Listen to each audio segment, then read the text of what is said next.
Ստացվում է, որ մենք նորից կանգնած ենք մի իրավիճակի հետ ենք առնչվում, որը որ տեղի ունեցել 110 տարի առաջ Օսմանյան կայսրությունում, երբ հայերը բիզնեսներ ունեն եւ իրենց բիզնեսներին չվնասելու համար շատ ժամանակ չէին փորձում ամբոստանալ կամ քննադատել իշխանություններին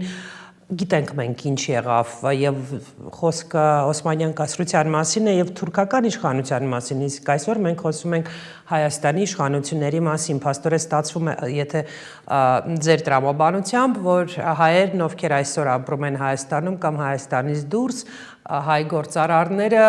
կարող են մոռանալ ամեն ինչ եւ ցեղասպանությունը եւ Արցախը եւ հայաթափումը չվնասելու իրենց բիզնեսին, այդպես է, կա նման տրամաբանություն։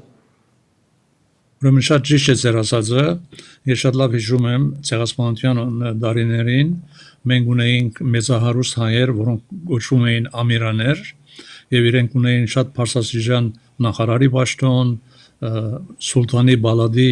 գլխավոր խորհրդականներ եւ այլն եւ երբ որ չարտերը սկսել էին ցեղասպան սկսել էր ներքին նահանգներում այդ մարդիկը հանգիստ իրենց կյանքը ապրում էին օդում խմում էին եւ շատ լավ կյանք ունեին երբեք չէին փորձում միջամտել նույն բանը որ այսօր բադահում է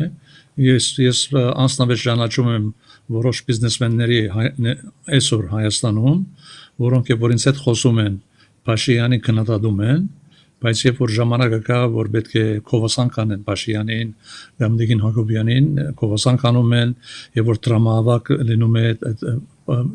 տրամնովիրում են փորնովիրում են մասնակցում են այդ տրամահավաքին եւ իրենց բիզնեսի համար է դի մի կողմից մի քիչ անընդունելի է որ մարդը իր ասկային շահերը զոհի իր բիզնեսի համար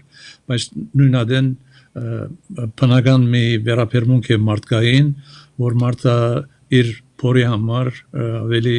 ուշադրություն դարձնի, քան թե որևէ այլ հարցի համար։ Դժբախտաբար այդպես է։